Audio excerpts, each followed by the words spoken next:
Dr. Z, Zabina, Bhasin. Listening. What's the difference between listening and hearing? Doctor comes from a very unique perspective. She works with kids. She often hears that parents don't listen. They hear that they don't create space. Very different world now. I'm in my mid to late 50s. We certainly didn't have all the technology and the issues that are around today. Many parents don't know what to do. How do we help in that area with kids, with children? She comes from many different angles. She went to medical school. Her parents are immigrants. She became a doctor. Now she's a therapist. She works with kids, as I said, and just creating space for them. One particular area where I don't want to say we had a different view, but she kind of brought me around. But this one particular area of kind of the pressure of what society wants parents to do, and her perspective on that. At one point, I called her a cynic. Are you a cynic? And she poses says, no, not at all.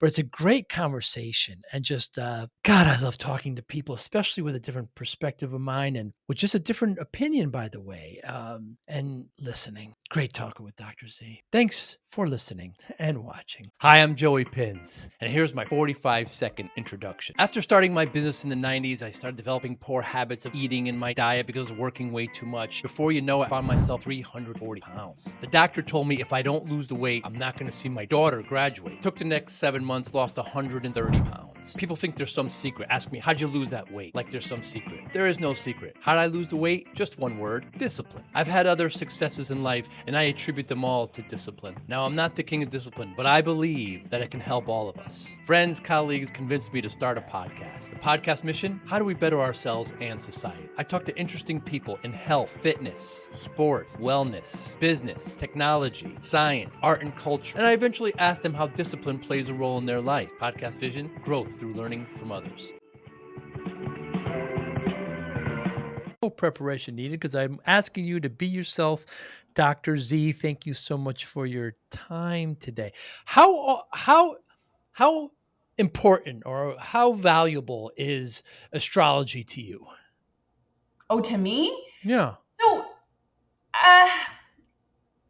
it's kind of like a daily routine of just, feeling like, okay, what am I expecting in the day? Like I do a lot of meditation. I do a lot of journaling. I do a lot of affirmations, not only for myself, but with my kids as well. And I think it's for me, I don't give it on to my children, but I think it came culturally as a South Asian from my parents and our culture, because astrology is pretty big about like our birth charts and all that. Now, I'm not that person where you go to like a pundit or you go to someone and you like get it read and said, oh, you have to do this. I think it's more of like a how to make your day go by, like, or what do you want to make sure you're not going to do, or just keep an eye out for things. That's really what it is. And taking a positive twist on it rather than a thing. I don't put that on anyone. This is just something I enjoy. I really believe in the universe. I believe in crystal. Like my husband is like, he always says, oh my God, we have so many crystals in our house. I have that place of, it comes with protection and it's more, I don't even want to call it a hobby, but I think it's more of a place of just something I enjoy. I don't take it with it just like to the T, oh my God, I got to live my life like this. But I kind of like follow the flow of it. I do believe there's a superpower and a higher power, and I believe it's watching us. I do believe there's angels around us. My father is one of mine, and so are so many of my relatives are our guides. So that's kind of how I take it, In this fast-paced MSP landscape, how do you stay ahead? Introducing MSPinfluencer.com, your ultimate hub for MSP news, insights, and community connection, powered by Forza Dash. More than 75,000 MSPs subscribe to our MSP Influencer Pulse weekly newsletter, staying informed and ahead of industry trends. Tune in to emerging podcasts from Joey Pinz and leading MSP voices, offering essential tips, powerful insights, and success stories. Explore our multi-authored blogs, crafted specifically for MSP leaders, delivering fresh perspectives and actionable strategies. Celebrate excellence with the industry-leading Forza-MSP Influencer Awards, recognizing innovation, leadership, and impact in the MSP community. Join thousands of MSP professionals who trust MSPinfluencer.com to grow their business and expand their network. networks. MSPinfluencer.com, where today's MSP leaders connect, collaborate, and conquer, all powered by the Forza Dash platform, helping MSP vendors work effectively with MSPs and helping MSPs grow. So if you had to make a big decision and you read your horoscope for the day and it said, don't make any big decisions today, would you put that decision off? No, probably not. I think I would go with the flow and see how it goes. I think we've got to take everything in life, and I always talk to the kids that I work with. We have to take everything in life with a place of, listen to your gut, listen to your heart, because not everything is now a big decision could be, hey, am I having chicken or steak today? Right. Because you got to look at what's your decision that you're looking at, right? Am I signing a contract? Maybe I would just step back and take a day and say, hey, I just need a day with this, right? Am I looking at a new position, or am I taking on a new client? It just depends on what am I looking at. I always actually have always been very much, if my gut says this is not the time, I wait a minute, or I listen to my gut. And that's what I actually teach the kids, because your heart, your gut, and your mind are going to give you the right decision, because it's listening to yourself. We're always listening to outside conversations. You got to hear what your heart is saying and your mind is. So you kind of, because I have friends that are, very much into it, and I have others that are not. So you kind of read it in the beginning of the day, and it's almost a hack to what your day is going to be like. Is that how you do it? Yeah, that's really what it is. I think every time I've read like an astrology or something, it's like, watch out for miscommunication. And I'm like, that's a daily thing. Like, I can't tell you like people aren't going to miscommunicate, so you got to take it with stride. It's also fun, because you watch out for certain days and certain numbers of, my daughter is a big, and I've also been lately, like she sees all those numbers, like 111 and 33. She's very, like, she sees it all the time. And I think that's kind of cool for her, because she feels like her angels and her guides are looking out for her. And that's all she looks at. So that's all she says. She goes, you know what? I feel like, my father's called Nanudor. She goes, oh, Nanu's looking out for me. I'm like, and that's how she perceives it. It's nothing, oh my God, I'm, super like, I got to make a wish. She does those things. She's 9, but it's heartfelt, because she looks at it that her grandfather's looking out for her. Yeah, I have this one particular friend. Whenever he sees the number 5, it's always red. I don't know about that. So I think that's called synesthesia, where colors or sounds are be translated, or numbers are translated into colors, etc. I don't have any of that, Dr. Z. So I'm always fascinated as to how it kind of guides, and how guide is not the right term, is it? How it kind of how you kind of pursue it. Yeah, it's a belief. I think it's a belief. I think it's how you look at it. You don't have to talk about it to everyone. Internally, you can do it quietly. You don't have to, you could have your one person who you kind of communicate, this stuff with. I'm a Western medicine born and grown doctor, right? But I do believe in Eastern medicine. So just because you believe in science doesn't mean you can't believe in other things. That's right. I am religious also, my husband is not at all, but we live in a world where I don't put it on him. He doesn't put it on me.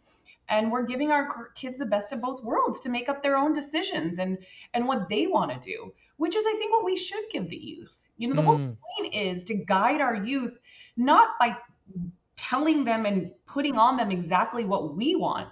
It's to give them an open mind so they can make decisions, and even make those decisions and create mistakes and then make better decisions. That's why we have the human mind. That's what the human mind is about.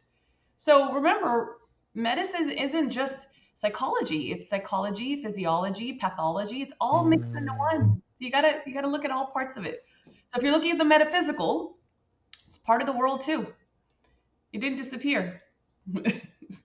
ChatGPT recently came out with a new version, and there was a whole kind of this horoscope new section to it. So I spent about 15, 20 minutes, and I put in my date and time of birth and things like that. And I'll tell you, I was astounded by how close it was to how I am.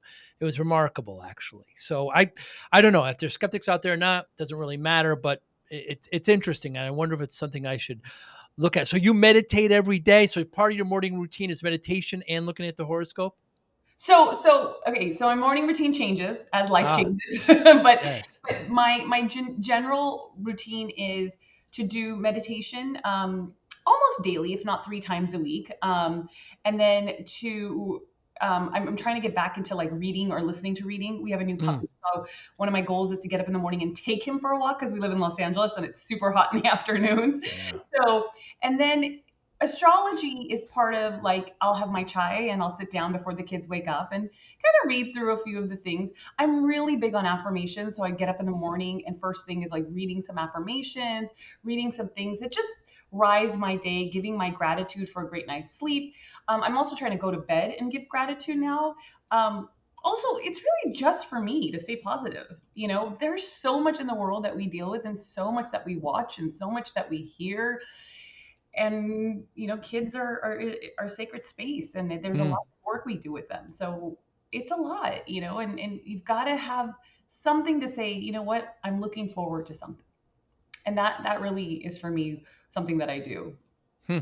It's not for Well, everyone because I'll tell you a lot of doctors are like, ugh, that's blah. It's just right. something I enjoy. Why do you like working with kids? I love working with kids because they can be themselves and I can be myself. You Hmm. know, I feel like there's no judgment there. There's no place of them looking at me and saying, "Oh, you're this kind of bird." You know, I think they all children, I don't care what age you look at, 8 to 27 years old, they want to give you a chance. Hmm. We tend to not want to give them a chance because we're like we know better than them. Hmm. Once you're down at their level and you're just being quiet and listening to them, they are actually very open to having very great conversations. Hmm. But I think you have to go in with an unjudgmental view. They know, you know, kids are really smart. They know when you're coming in and you're not actually going to have a real conversation with them and you're just going to sideline them Hmm. or you're going to do something. They're actually very intelligent. I think also one of the things was growing up, I always connected with younger kids or like, you know, like it was just, I didn't really babysit and stuff, but I was always taking care of kids. So it's come a natural thing. I think it also comes from my family. You know, my mom's a teacher. My brother and sister-in-law are in education as well. My mom was a foster mom for a long time. Hmm. We always just had kids around. So it was just kind of a natural place to go. Also, when you feel not heard as a young child, you know what they're going through. So Hmm. it wasn't a natural it wasn't natural to go do this work. It was just something I knew I always wanted to do. I've heard you say more than once you don't need to fix kids, you just need to hear them. What's the difference between hearing and listening? So when you hear someone, you're having a mind frame and going in that you already have the answers to everything. When Hmm. you're listening to someone, you're going in with an opportune, unjudgmental place of just quietly letting them finish, then to give them a feedback and then have a conversation. Hearing is just a place of, I already know the answer. It's Hmm. like raising and guiding, right? We raise flock, we raise cows, we have an outcome for them. And that's why I say we're guiding the youth because if you're raising something, then you already created it, right? If you're hearing something, then you already have an answer to it. Hmm. But if you're guiding someone, then you're actually creating a space for them to be their own individual person. And when you're listening to someone, it is a space where we're unjudgmentally going in to actually open a communication with them. We are a community, actually a human race of judgment. We are Hmm. we are ready to be like, I'm going to have a conversation with you, but I already know how I'm going to fix it. I already know the answer to it. I'm going to, and this is not just for kids, it's for adults too. We've never been taught how to communicate, but we have an expectation in leadership that anyone below us should just be quiet and listen. But we shouldn't be listening to our, and then we're complaining, oh, why aren't our employees doing this? And why isn't this happening? But we haven't learned how to be quiet and sit and listen. We always know we're either judgmental or we all have the answers to something. So, how can you fix something if you don't actually know what they need? Hmm. And how do you find out what they need, doctor? If you don't listen, you gotta listen. Gotta listen quietly. I always do an exercise. It's really fun. My kids hate it now, but you give the other person a certain time slot, right? where you cannot answer you can't ask any questions. You have to look them in the eye, and it has to be anywhere from 35 seconds to a minute, and they have to have it. So when someone releases something, right? You and I are having a conversation, and you fully release something, and you say everything you want within that minute or 35 seconds, then that other person who's listening has heard everything, but the person who's talking actually feels like they've given you in the information they've had. They have a release of that, right? It's not even psychological, it's emotional release of it. Now, like when the other person, like if you and I are talking, you're coming back to me, you're like, okay, let me go through this. These are the 3 things you said. And when you repeat those things that now that person feels like, oh, wait, you've heard me. And now with kids, what's the best part of it is they actually will return that listening effort to you. I hear so many adults say, kids don't listen to us. Well, do you listen to them? Have you given them an opportunity to just release, say what they want? I don't care if it doesn't make sense to you, because there will be 3 points in there that do make sense to you. And I think that exercise, when we do it, we actually sit back and go, oh my God, I didn't know that. And that's when you can create those guidances for your youth, or for your children, or for your adults, or your whoever it is. So that's kind of where we start, you know? There's exercises that couples take during therapy where they do that active listening. 101, yes, it is. It's the same thing. Active listening, right? You listen. And It's the art of listening. The art of listening is non-existent in people's life. There's so many beautiful books written on it. But I think what we haven't done is we haven't actually taught our younger generation and had the expectation that they're going to do it when they're older. But if you don't guide or teach someone, how are they going to do it when they're older? We've never learned it. And now we have to learn it as adults. it's a big difference between listening and waiting to speak. Mm-hmm. There's nothing wrong with letting the moment hang. And it's impactful. It's very impactful, because you can actually have a place where now you've respected someone. If people in this world actually listen to one another, do you know we would actually know that we 75% agree on so many things, but we're just saying it 2 different ways? Because we constantly interrupt people. You know, there are challenges when it comes to this. You know, you've got to do like it in pieces. You have to create a dialogue, right? So when you're doing it, I mean, we have a science to this. When you create this dialogue and you hear someone speaking, or you're letting your dopamine releases. This is actually the psychology. Like there's a biochemical change in someone when you're offering a place for someone to listen to you. There's also bonding that creates, you know. And then like I said, you have to respond intentionally with the 3. Now I always say, when you're listening, here's for the other person. Think of it when you're listening to someone that your inner talk show host is there. You're Donahue, you're Oprah. If you watch them, do you know how eloquently they listen to their guests? There's no interruption. Dr. Phil isn't sitting there interrupting people. He's actually more quiet, because then he responds intentionally. You know, have you noticed, like, okay, they greet their listener, you know, they sit them down, they have them feel comfortable. Now you have put an intentional place that you're going to start listening to someone. And then before you speak, I think you should also, you know, remember to ask yourself, what are the questions you're going to ask, right? Because you don't want the other person also to feel uncomfortable in responding, right? Like you're questioning what they're saying, because that's not the point of listening. Also, you're not sitting there to try to rebuke what they're saying. If you're going to ask them a question, ask them on basis of what they're saying. So let's say if it's a child, right? I always say to parents and adults, ask one question, which is, what can I do to make a change in your life? What can I, the adult? Because we're constantly telling our kids and our younger generation, oh, you're not doing this, and this is making complications for us, and we're always telling them what they're doing wrong.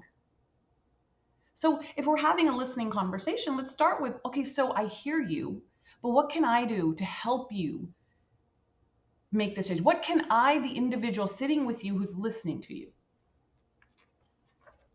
And then you go on to say, okay, here's what I've learned from our conversation. Every child or every human being, you want to say, there's something that you're fulfilling in this conversation for them, whether it's your interpretation of it or their interpretation of what you're hearing them say.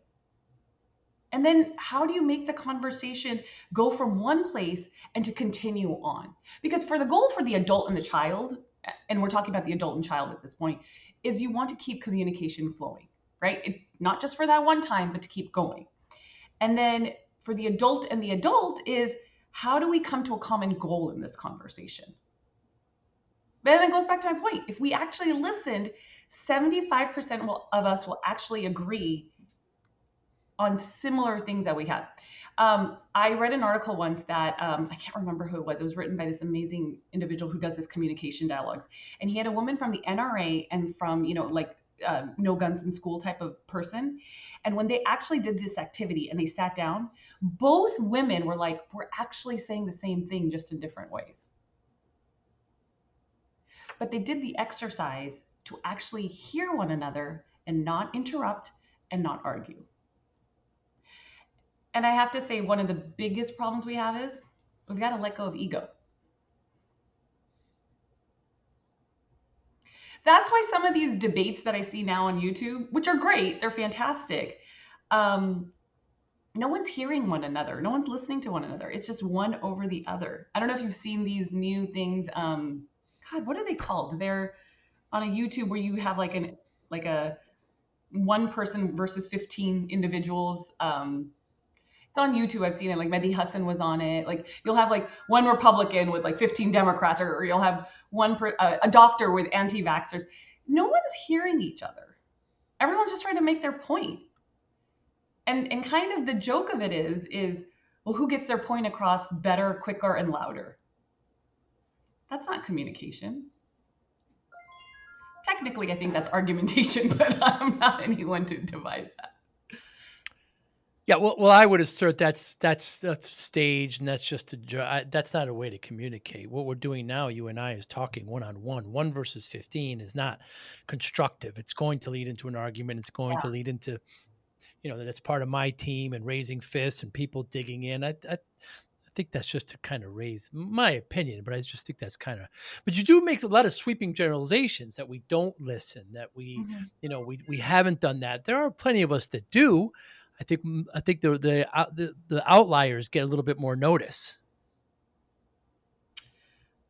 I think the average household, and again, remember, I work with kids, right? So when we talk about adults, and again, I don't want to put this just on parents, because we have many teachers, like I've gone into classrooms and students, and when I'm sitting them and doing the listening to the kids programming and the activities we do, teachers are blown away how their students are actually communicating, how they're involved. They're like, we've never heard our kids ask questions, talk about things.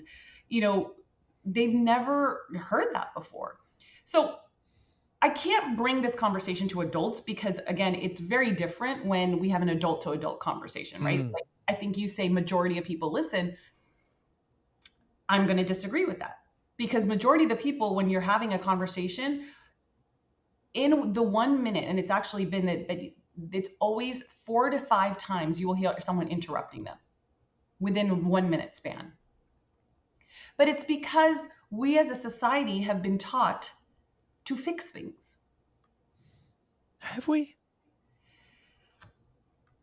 In the perspective of the person. Yeah, we have. A teacher wants to fix how a kid does his homework or is educated. A parent wants to fix how the child lives their life, or in their mind is their safety perception, not listening to the perception of the other child. We're constantly telling, and I'm giving you the perspective of the youth, right? Because I work with kids, right? I'm the one who listens to what they're telling me. That decisions are made on their basis and said, oh, here, these are the decisions we make. We know better. But the guidance isn't given to the youth. I mean, let's just talk phones and social media, right? Like the big conversation everyone's having. Phones aren't going away. Technology is not going away. Social media is not going away. Now AI, chat, anything within this tech world is just, they're not going away. But we're constantly telling our youth, don't have phones, don't use digital, get off social media. It's always don't. Where are the guidances? When 9-year-olds, 11-year-olds, 15-year-olds, 17-year-olds, 18-year-olds all have to move to become older, where are the guidances? Where are the teaching habits? Where are the boundaries? Where are the, hey, mom, you're sitting in line and all you're doing is looking at your phone? What are we showing them that we're actually saying, wow, there's no guidances all telling this. It's just, you're wrong. Here's where the rules are. Here's the regulations. Then why'd you get him a phone? Because you get a deal from T-Mobile or AT&T, 5 phones for free. We haven't taught them that the phone could be an unnecessary utilization. We never taught them that because we do the same thing. We weren't taught that. So when they're telling me, they're like, wow, there's all these things that you don't want me to do, but you're doing the same thing. Where is the guidances? Like, I always tell parents now, it's really hard because there's kids all over the country who want phones. I said, okay, so what are you setting as rules for this? What are the rules? Are we just handing them a phone and then like a year later we're going to blame Roblox and Instagram that my kid is like this? Make those regulations. Sit down and do family tech programming and calls. But they don't want to listen. They want to listen to people who aren't involved in their families, or people who write books, and people who sit down and talk to your kid. What do they want? What do they need? Oh, my 14-year-old just sits in his room and, well, when was the last time you walked in that room and said, hey, you can't have your phone in your room? Let's go sit have a conversation. What can I do to make a difference in your life? What can I do to change your life? What can I do differently to make your life easier? But adults don't want to put the blame on them. They want to put the blame on the kid or on the youth or on somebody else. Is there anything positive that adults are doing with children? Yes, there are so many positive things. But I'm not in every household, right? I don't blame the parents or the teachers or the people who are involved in the day-to-day lives of these kids, right? We all have different situations. There is a mom she's a single mom, has 3 kids, and she's working. I can never put blame on her in that. What she does within a 10-minute day with her kids, that's 10 minutes more that she's given to her kids. That's quality time. It's not quantity.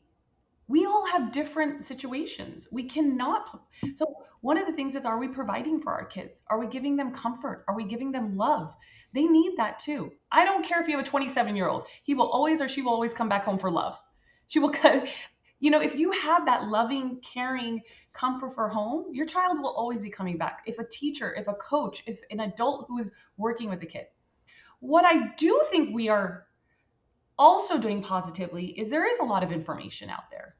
And if we as adults are taking that information in from like the experts and the psychology experts and the people who are writing these books and putting this stuff on social media, which, I do sometimes too, but I'm really trying to give a platform for kids to speak up.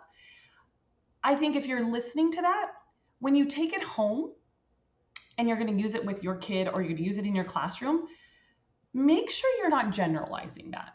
Because I think that's good too, that parents are going out and trying to learn more, or adults are trying to go learn more. But don't generalize it. There's so many parenting experts and experts out there who talk about styles, but not every style works on the kid that you think. So I think it's great educating ourselves, but make sure you're doing it in the right way. See what your household needs, see what your classroom needs before you utilize that. So yeah, there are some great things adults are doing, but I think we all have to look at our own space before we make our decisions. What do you mean by generalizing? So, as you know, there are different, even I say listening styles. There's different listening styles. There's different parenting styles. There's different educating styles. I think majority of the world listens to these amazing experts that are out there, takes that piece and says, ooh, I'm going to use this on my kid. This is the style I'm going to use.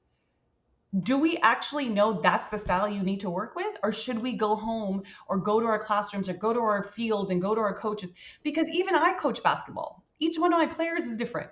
Hmm. I can't use an expert style on all of my 15 players. Each style I work with, each kid I work with, I have to do a different way with him or her because they're different people. If we all lived in a similar way because the experts told us to, this would be a very boring world. So that's what I say is like, we're generalizing how these experts are telling us to do. Look at what the needs are for your youth and your child and your young adult before you say, this is the style that works. And then I've heard this, and again, I'll have people say, well, this is what she said, and this is how you have to do it. And I'm like, did it work? No, my kid does it. So now either we're going to blame the kid or we're going to blame the expert. But we're not going to sit down and look at what should we have done. So that's what I mean by generalizing. Don't pick one subject or one situation and just say, this is how it's supposed to work.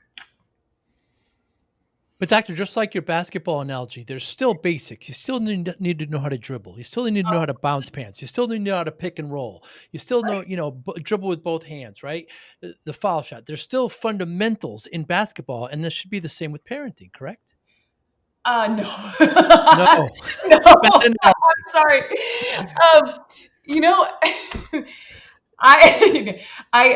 No, I'm sorry. There is no real, if parenting had its fundamentals, then every household would thrive, right? Okay. Just because you know how to dribble, shoot, and pass a ball doesn't mean those are your greatest things. So I'm going to give you an example. I coached when I got coached when I was younger. My coach Z knew how to block a shot. She knew how to pass the ball. And I knew how to, if I'm on the inner side, I could do a layup really easily. I knew the basics and fundamentals, but those weren't my greatest assets. You're not going to put me as a point guard. I'm 5'11". You're going to put me on the inside.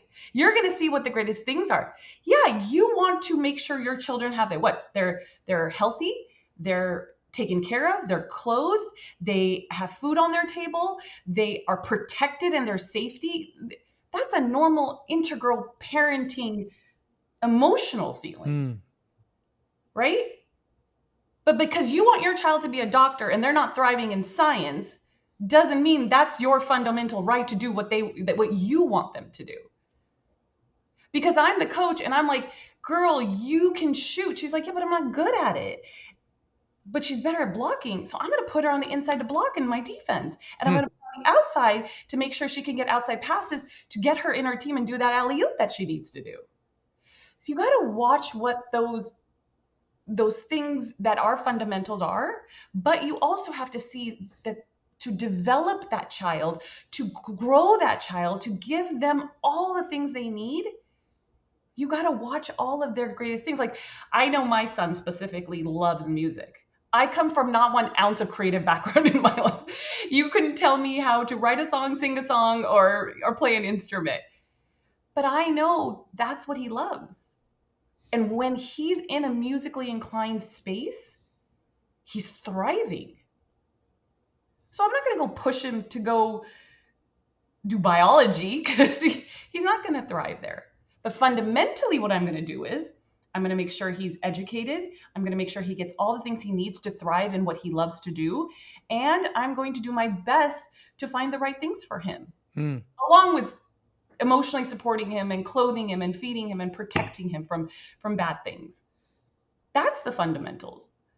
Other than that, what else are you expecting from your children? That you're going to develop them into robots? So what you want them to do?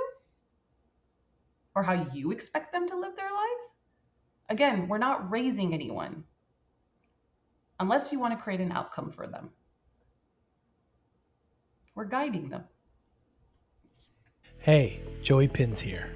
Want to take your podcast experience to the next level? I'm excited to invite you to become a YouTube member. It's the absolute best way to support the channel and enhance your connection. Join our amazing community and unlock the incredible perks, custom loyalty badges, exclusive emojis, and priority comment replies. Your voice will always stand out. Be the first to watch new videos with early access, receive special membership shoutouts, and get exclusive behind-the-scenes photos and updates. Dive into content available only to our members, special videos, deep dives, and insider perspectives. Engage directly with me. Suggest podcast topics you want to hear, and even get personalized video shoutouts. Hit the join button right now and become part of something special. Let's build this amazing community together. I can't wait to welcome you as a new member. Join the Joey Pinz family today. I mean, shouldn't some of the fundamentals, if I continue with the basketball analogy, should be listening, compassion, empathy? These are fundamentals. Yeah, they are. But we as human beings lose that even as parents and adults. You're a cynical person. I'm not cynical. I believe there's growth. I believe we're human beings. I believe we forget. I believe we have to give compassion and leeway to everybody in their own situations. I feel like everyone's like, you have to be this way, or you have to do this. Where are you getting this from? What? I never feel this. Why do you feel that? You don't. You don't. And I don't. I don't feel this way. But I feel like the world tells us to be. Okay. So when you read an expertise book, right? Like you read an expert book, right? First of all, there's this fantastic author, and he's an amazing psychoanalyst, and he wrote this wonderful book on why we shouldn't be giving our children phones before the age of 14 or 15 years old, or smartphones. Why? Why do you get to tell the world that? You don't know everybody's situation, but let's create a monument thing of that.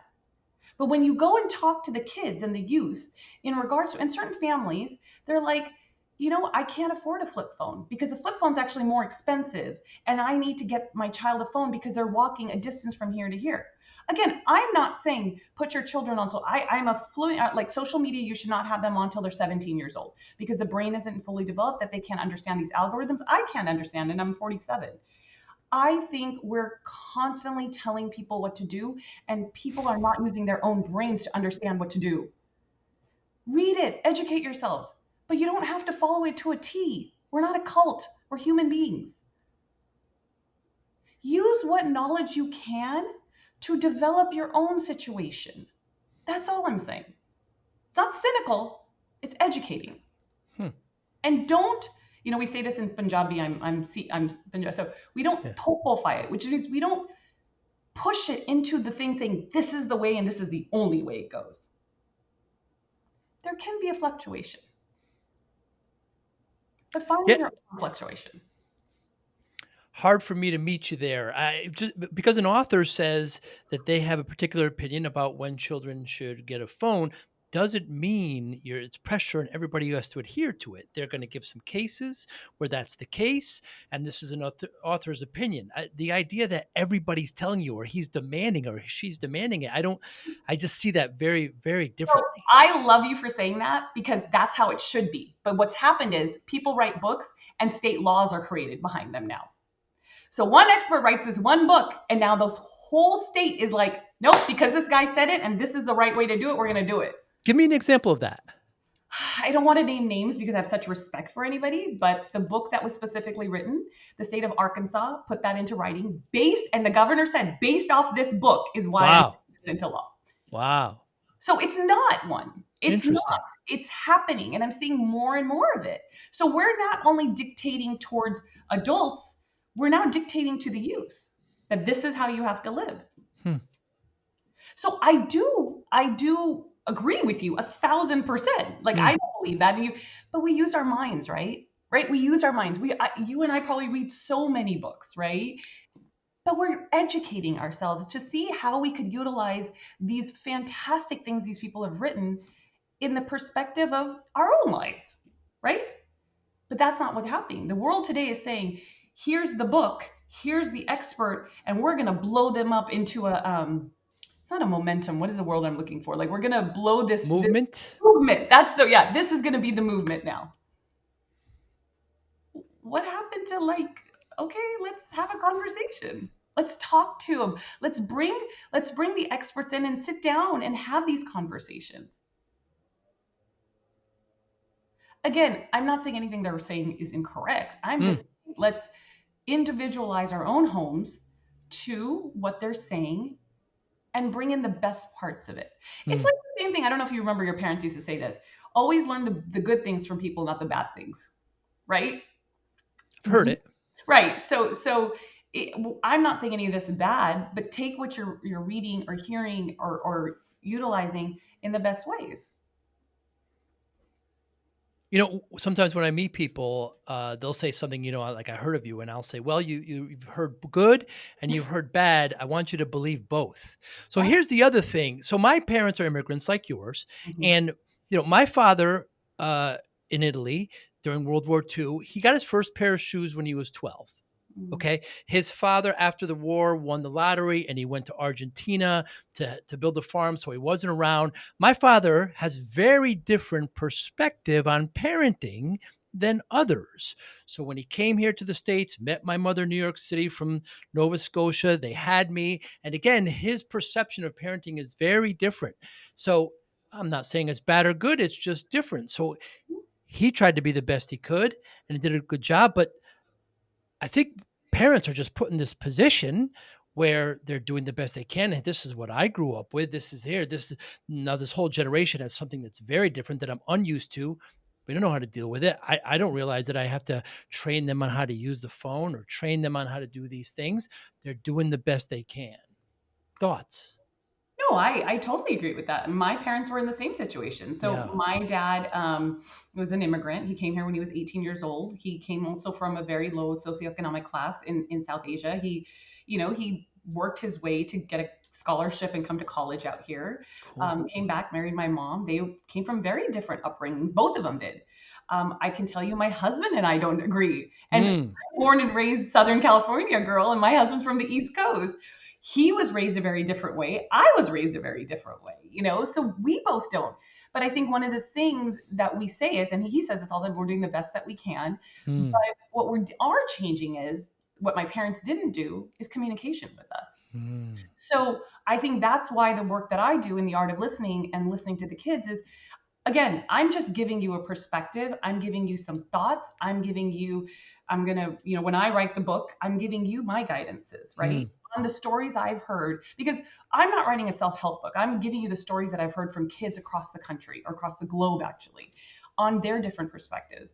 And he and I said one thing, one of the consistent things he and I do is when there's an issue or a problem or a great thing or a bad thing or whatever the child is going through, we sit down and communicate. mm, When my parents, I think for me, my mom was a teacher and my father was an engineer. So we didn't, they had it hard too. They were immigrants and they were trying, but they didn't come back to us. Like I have three brothers and they didn't sit down with us to say, okay, there was a problem. It was just yelling, get in trouble and go to your room type of thing. Where with my kids, my husband actually made this really, he's like, we go back to them. There's an upsetting moment. So they know that they can come to us anytime. There's no hiding. There's no, we're going to not tell you because it's a lie, or we're going to tell our friends and not. No, I am open and able to go to my parent or my adult in my life, because they have a lot of adults that they have security with, and tell them that this is happening. Or I had this argument with my mom. Now I can actually go back and be like, look, we had this argument. Let's sit down and talk about it. mm, I didn't have that with my parents. mm. So the safety net is there for them, which I think we felt we were safe with our parents. That's not Mm. a problem. I don't think you didn't either. I think you Right. were like, my home is my safety net. But there was always I can't talk to this. This is Hmm. not the conversation I can have with my mom or dad, or my cousin or my aunt or my uncle who lives next door or my grandmother. But they have that. Where my daughter sometimes hasn't come to me, and she will go to her uncle who is next door, who lives with my mother-in-law, and she's very close to him. Mm, And he will come be like, okay, what do you want me to say? And I'm like, well, you know what to say. But there is this that makes me feel safe, that they have a safety net around them hmm, where they are able to come to us and communicate to us. hmm.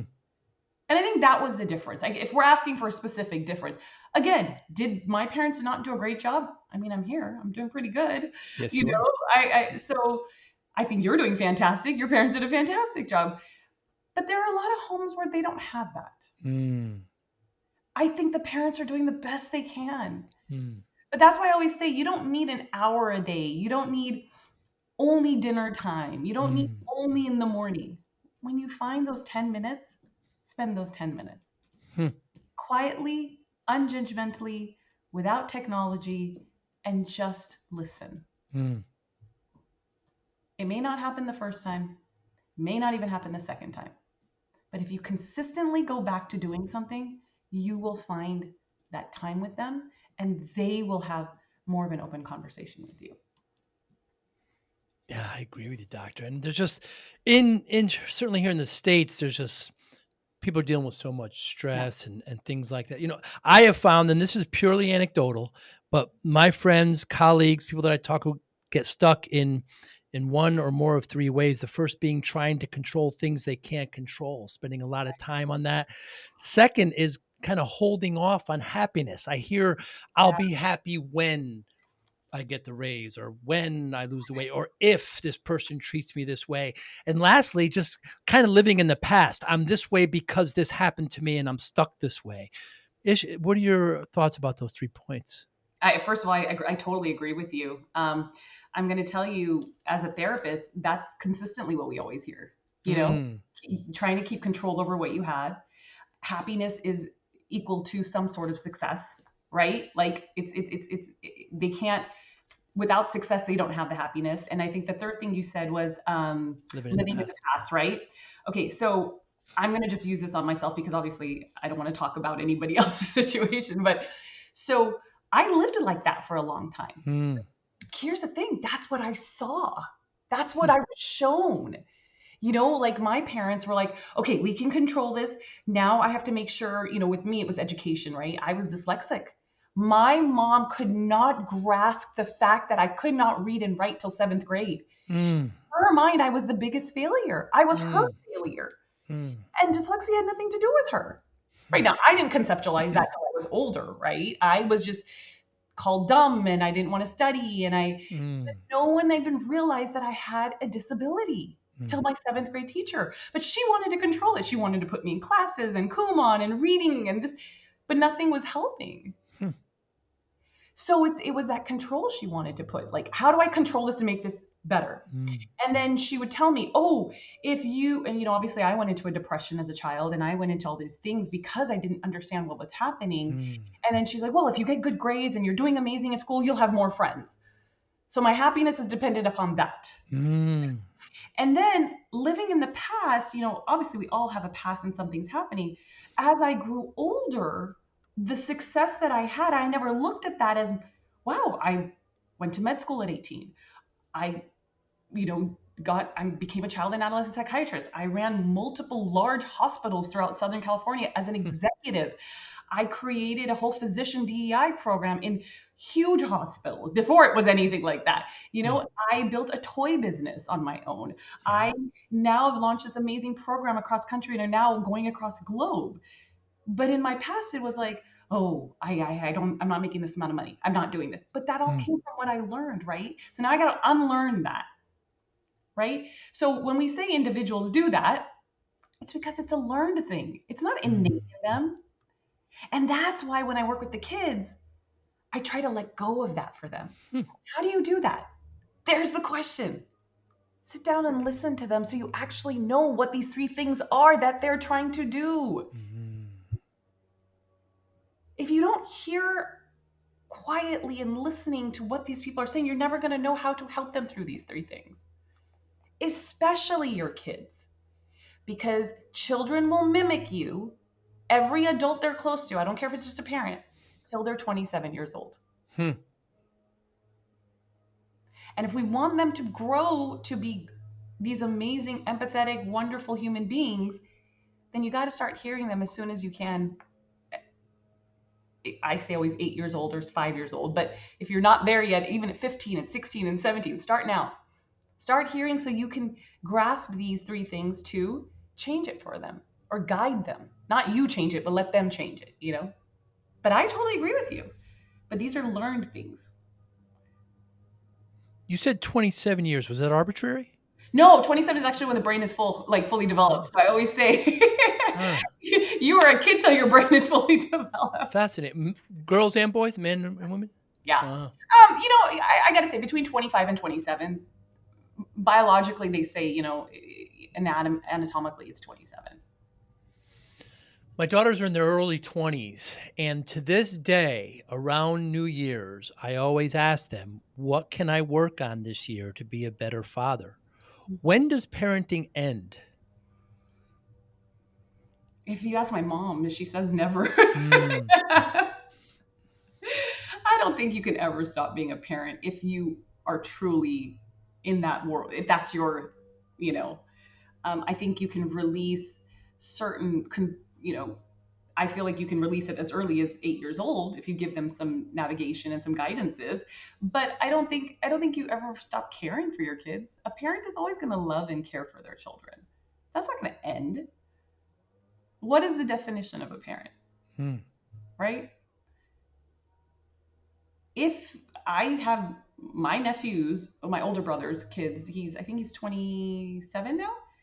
He's independent, engineer, doing pre-law now, travels all across the country, works in different places. But when he comes home, it's mommy's lap that he wants to lie down on. We were all just together for a family event, and he's a fantastic kid. He's the oldest of all the cousins, so he takes all the little ones out, and when he comes back, he's like just sitting with us and hugging us. We're always going to be parents. They're looking. I don't know about you. I mean, if I give my mom a hug and I'm sitting with her, I still want her to pat my head sometimes. So I think it's different when you talk about that. Now, parenting that's the emotional affection way, right? Then we have the guidance, right? My oldest niece, who's in psychology now, she's doing her PhD in psychology. She still comes to my husband for advice all the time. She has a very trustworthy, she's like, okay, so I'm getting this job. My other nephew got an engineering position. He had to go through the 401k and all those, which I don't even want to get into because I'm not a money person, but he sat with him. He called him. He's like, look, Uncle Rock, I need you to go through this with me. Those are still guidances. We're still guiding them. Do you call it parenting or do you call it guiding now? Right? We're constantly guiding them. I think you're guiding them when they're 8, when they're 14, when they're 17, and then when they're 35. If they're coming to you, that's still parenting and guiding. So that's the intellectual parenting, right? So we've got emotional parenting, intellectual parenting, and then you see how your relationship is from that beyond, and you make a decision. Look, my mom's 70 something years old. The woman travels all over. I'm guiding her. Sometimes I feel like I'm her parent, and I'm like, Mom, you're going, you're breathing, and she's like, I'll be fine. And I'm like, okay, you reverse roles now at this point. Tough. Yeah. It is. So I don't think you're ever stopping. It's just you have to figure out that relationship that you want with your youth. I have coaches I still talk to. Again, my business, parents, it's adults, right? It's all across. In my business about 20 years ago, I joined a peer group and I ended up facilitating them. And I would be asked advice, and I'd always say, look, I'm not smart enough to give advice, but here's a situation that was very similar to yours, and this is what I did, and this is what I learned. Maybe you can glean it. The term advice, I'm always leery of, because if somebody doesn't follow it, then they feel obligated, and there's always kind of a double hitch there. How do you feel about that? So that's why it's called guidance. Versus advice. I can only give you guidance. The decision has to be yours. And it's also critical thinking. We talk about this in parenting, right? Nowadays, resilience, critical thinking, all of those buzzwords I like to call them. But I do it with my 9-year-old.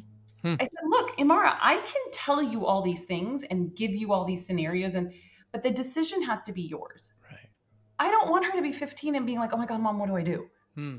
By then, I could only pray and hope she has the right critical thinking skills to put those decisions in capacity. I'm not also a perfect parent. I always say that. I am no, please, I never want to be called a parenting expert. Yeah. I don't think there is such thing as one. Right. Every parent is different. Every child is different. There are no expertise to this. What I'm trained in is the child, their brain, their psychology, their pathology, their physiology. That's what I got trained in. Hmm. Am I an expert in that? No, because I'm still learning. There's studies happening all the time that I'm gonna get guidance from to change my thought process of what we're doing. But what I am an expert in is listening to the kids. Hmm. I I can say always that with very clear, knowledgeable presence. with confidence. Hmm. But I can't give you advice. I can give you guidance. That's right. Yeah, I subscribe to that as well, and I'm always weary of those who call themselves an expert. What's the Same. difference between a therapist and a coach? Ooh, that's a really good question. I have actually had to. So, okay. So when I think of a therapist, right, we have psychologists, we have psychiatrists. I'm a psychiatrist, right? And we know the difference between those. A psychologist is a PhD who is therapeutically giving uh, diagnoses and guidances towards their patients. Psychiatry, we do the same, but we have the expertise to give medications with that, right? Um, I think they're both fantastic. I think everyone comes with a specialty that they can do it. When I initially was learning about, and I want to say this was about 15 years ago when the life coaching thing was happening and all that, I learned, and I like to read a lot, and I like to educate myself a lot. Life coaches were people to give individuals in specific things expertise to help them move forward by asking them questions, but letting them use their own critical thinking to create a scenario to help them. Hmm. That's what I understand. Now, again, that was a life coaching thing. That's what Hmm. then I started seeing more and more. I'm an expert, mental health expert. I am a coach and expert in this. I am a parent, like, 'cause social media created these rages of like, and I don't want to give names, but I'm like, you have no background in mental health. How are you a mental health expert? Hmm. Or I am this because I wrote this book and now I'm an expert in this. Hmm. Where is your educational background in that? Or I'm a coach and I can give certifications in coaching. To who? Hmm. So it's, and I'll tell you why this happened was, I want to say, I don't know if you remember when we had like DOs and MDs and there was like PAs that could go into surgery and do surgical procedures. That's a lot on a doctor who has Hmm. worked so hard and trained so hard to get to that level. And now you're saying this person just needs to do this one course and they can do surgeries? That's really disregarding the individual who has actually worked very hard and trained for years in this area. And now we're just saying this is a name and we've given it to it. Hmm. And it is a certified name because this individual who had no background is now giving it to you. Do I say they don't help people? I think they probably do. I don't know. Like, I'm not a coach, right? I'm a basketball coach, but that's different.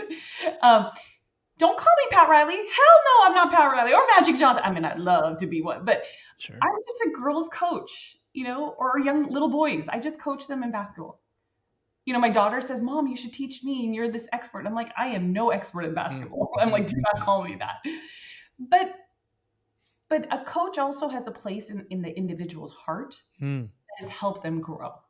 So that's what I kind of think that is. But I think sometimes coaches in our society today, not to their fault, I think society has given them these names and labels that goes beyond someone who's actually trained in an expertise in that Hmm. thing. So I think it's kind of they're contradicting one another, And I don't think it's those individuals who do it to them. I think it's society that does it to them. And it's popularity. Hmm. That's the word I want to use, right? I get to talk to a lot of therapists. I get to talk to a lot of coaches. And I heard somebody say it, so I can't take credit, but I've heard it said in simply, therapists look back, coaches look forward. I disagree with that. I look forward all the time. Hmm. I can't work with the kid if I'm looking back. I have to look forward. What's the point? You have to understand the past to move forward, 1,000%. If you're not dealing with the hurt or the pain or what specifically you're coming to a therapist for, Mm. you're never going to move forward. And if I don't know what the coaches do, again, I can't speak on that, but if they're not looking at what they have to resolve, they're going to keep making those same mistakes and they're not moving forward in that. So I actually disagree with that. Therapists always are moving forward. What's the point of therapy if you're not moving forward? Perhaps they were saying that coaches never look back, but therapists look back to move forward. Not sure. Again, I don't know. I couldn't tell you. Has there been anything in the last month or so, doctor, I don't know, 4 or 6 weeks that you changed your mind on? People I want to work with. How so? I've always been an individual who always wants to bring everyone in. It's just personality. It's not a good thing, trust me. Always want to help, but it comes from the nature of being a physician as well,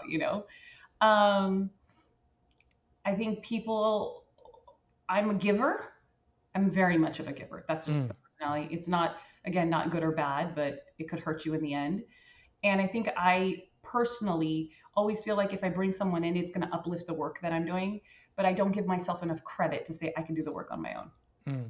And I think that's in the last 4 to 6 weeks that it changes. Like, I don't need anyone to do it. I know I have enough confidence in myself that I'm going to move what I need to do.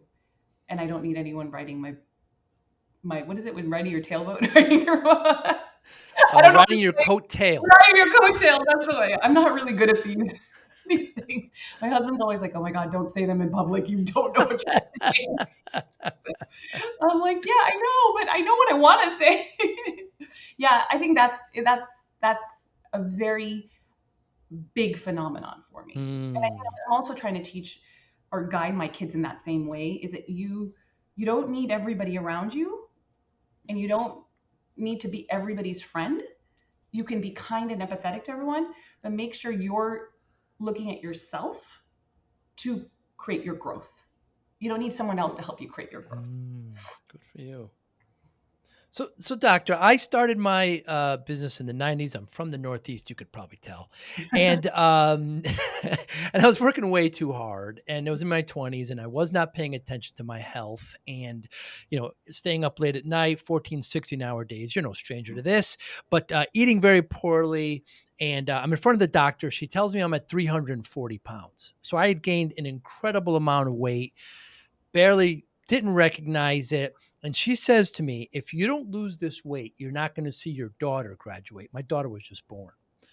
Scared the life out of me. I'm driving home, punching the steering wheel. What have I done? I can abuse myself all I want, but I have this child, this beautiful, beautiful girl that somehow I'm responsible to bring into this world. And I have to be there for her and for the family. So I spent the next 6-7 months, lost about 120 pounds, and I kept it off. You can't look at it as temporary change. These are lifelong changes. Many people look at it as a finishing line where they can kind of resume what they did. These are lifelong changes. So when I tell people this story, I always get to say, well, what's your secret? How'd you do it? And there's no secret. Dr. Z, discipline. I got routine, willpower. How does discipline play a role in your life, Dr. Z? Discipline is really important, especially with the work I do with kids, because one of the most important things that I've noticed is it's like what you just said. Like, we could work all night long. We could be, I have to watch a lot of videos, and I have to watch a lot of documentaries. I have to read a lot of books. And if I don't get my rest, it's funny. So I've been having this really bad pain in my neck. I did a workout that was not good for my neck, and 4 or 5 weeks, I haven't been able to sleep. Just can't. So one of the things, and this is outside of discipline, but it is, if I'm tired, I'm going to go rest. I don't have to keep working.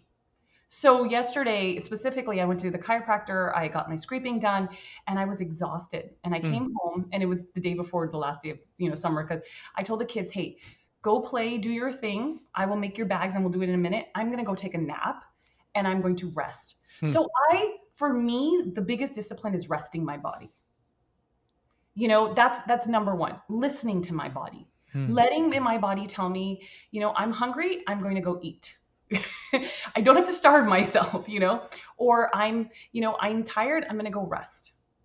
And if I need a day off and I don't want to work and I don't want to think about anything to reboot myself, I'm going to go do that. But outside of that, I told you, like, I have a morning routine. I have it, Mm, evening routine. I work out 3 to 4 times a week. And mm, this past week I haven't, and it's giving me anxiety. And I'm like, I need to mm, go to the gym. But I think that in it myself is more. Oh, and I also, like, for me, one of my disciplines is writing things down and journaling to mm, let out my emotions. So I have a few things that I have to be consistent with to keep myself moving forward in the work that I do. mm. If I don't have discipline, then what am I actually proving to the young youth that I actually work with? It's contradicting everything that I do and say to them. So I got to look out for that too. Hmm. With immigrant parents, was discipline instilled in the household as your child, or was it just A exemplified? little bit. No, a little bit. My dad was very religious. Uh, He was very much about, when I was in med school, I would get these beautiful letters from him. We didn't really have email. We uh, had AOL, but he didn't know. And he would tell me, just make sure you're exercising, make sure you're praying, make sure, you are taking time to rest. So it wasn't like he pushed it on us. mm, Was like told to us, mm, um, eating right was a big thing. Like you said, your parents could only do so much. My right. mom was a teacher, my dad was an engineer. There was a lot of junk food in those days, the McDonald's and this and that. And my Mm, brother was similar to your situation. He gained a lot of weight. I mean, now he's doing amazing, but the doctor said the same thing to him. And there was a lot of mental health issues within our family. So he had to not only overcome his physical, he was literally bedridden for, I want to say, a whole year and a half. And then he went through his surgical procedure. I mean, now wow. oh my God, my brother's amazing. He's doing so well. And it does help your psychological too. It really does. And now he is disciplined, and his kids see him. They work out, they do jujitsu, they do my youngest nephew plays football. Like, it's all about getting outside and not Mm, being in the house. That's their discipline for them. And I think that's my dad kind of instilled it without instilling it in us, right? It wasn't like get out and go run, but we were mm. outside kids. There was one TV in the house. There wasn't a lot. But yeah, I think that was kind of told to us. Go Hmm, play, go, my father was very encouraging in sports for us. So I think that was the discipline he kind of hmm, he knew how to give us. How's hmm. that? Want to show your love for discipline, inspiration, and the Joey Pinz podcast? Now's your chance. Introducing the brand new Joey Pinz merch store, where style meets discipline. Choose from premium apparel, cozy hoodies, stylish hats, durable bags, and your new favorite coffee mug, all featuring the iconic Joey Pinz logo. Perfect for podcast fans, discipline enthusiasts, or as unique gifts for friends and family. Every purchase supports the Joey Pinz Discipline Conversations podcast, helping us continue to inspire greatness and promote positive change. Visit joeypins.com/store today and wear your discipline proudly. Joey Pinz merch. Wear it, share it, and live it. It's amazing to me that the constant the reoccurring theme is listening with you. It's listening to others. It's listening to Mhm. your body. It's listening to your parents. It's wonderful. What motivates you, doctor?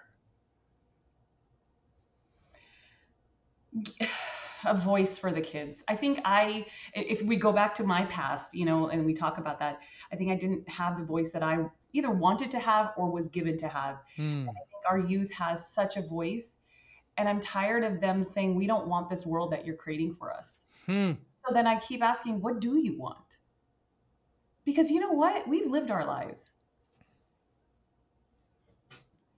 It's their turn. Hmm. And why are we going to say, okay, here you go. We're going to go die. You guys go figure it out. Hmm. Like, I don't think I would feel, um, I guess the word is not accomplished, but I wouldn't feel right Hmm. leaving it like this. Because accomplishments are different, right? Those Hmm. are different. I don't need accolades. I don't need publicity. I don't need awards. I don't need all that. What I need is I need them to have a platform and a voice. So Hmm. we give them what they need. It's really legacy. It motivates you. So given that motivation, how do you measure success?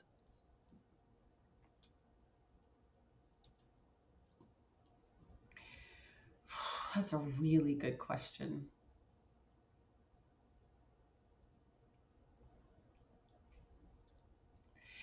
Um, I'm gonna cry. This is so funny. I had a young girl who she wasn't my patient actually.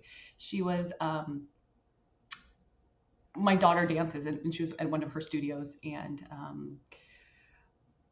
there was something going on with her. And I recognized it and I saw it and I reached out to the studio head and I said, look, I would love if you don't mind to you give my number to this parent and let me know if I could have a conversation with them just to tell them what I saw. Hmm. And you know, to find out, is there any way I can help? Not personally as a therapist, but also like, is there somebody they need like that? This was about 2-3 years ago. And oddly enough, I reached out to the mom again for some other work. And she said to me, and I don't think I looked at this as like something that I was doing so gradually to like make this difference. She goes, you saved my daughter's life. And I said, I don't know what I did. To be totally honest, I was like, wait, what did I do? But it was really the fact that I knew this child needed like a place to just talk and let it out. She was in therapy and she was going through stuff. And it's just, she wasn't finding her right venue of where to do it. And we gave her the place, we found the right person, and she's thriving now. And she's thriving to the place that her mom told me where she's at and what school she's going to and what happened. And I think I don't look at working in this atmosphere to measure success of like, of course my husband does, he's a CPA, you know, financially and this and that. We all need to, I got to raise 2 kids or guide 2 kids and get them to college. But I think for me, it's like, have I given this platform to a child or a youth or young adult to say and do what they needed to make a difference in their lives? Did that change create a change for them?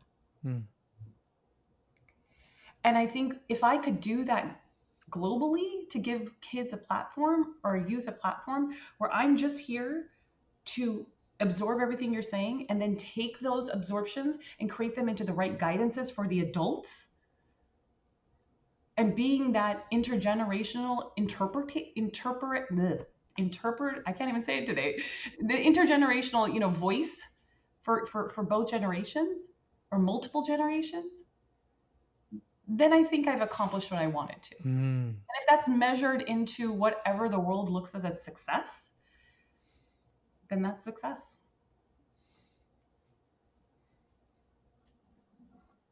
Must be so wonderful. It's a gratitude being able to help somebody like that. That's wonderful anecdote and rewarding. Even though she's received all the reward, knowing that you've been a part of it, however big, is so nice, isn't it? Yeah. I love what you're doing, doctor. I've loved learning about you. I appreciate you so much spending time with me today. The next time I'm in Southern California, maybe we can get a cup of tea. Yes, of course. 100%. Yes. Anybody listening, watching, how can they get in touch with you? We are on all the social platforms and LinkedIn. My is Dr. DRZEE_MD. My website is drzmd.com. And you can definitely reach out and DM or email me at zabina@drzee.com. And I'm here. I'm here for schools. I'm here to speak at any events. If anybody who is looking for their HR to have conversations in regards to how do we work with Gen Z and millennials, I do that also. So I could give lots of guidances when it comes to the youth of our next generation. Thank you so much, doctor. You be well. Thank you. You too. I appreciate this. Thank you for listening and or viewing Joey Pinz Discipline Conversations. Please share this episode with 1 or 2 of your friends who you think may benefit from the episode. Our website, www.joeypinz.com. There you'll find lots of resources and you could join our mailing list. Please follow us on all our social media, Instagram, Twitter, and Facebook. podcast information. The video version of our podcast is on YouTube. Please subscribe. Audio is on all major podcasting platforms. Please follow them. And if you like it, please consider giving 5-star rating. Would really appreciate that. Thank you again for listening or watching Joey Pinz Discipline Conversations.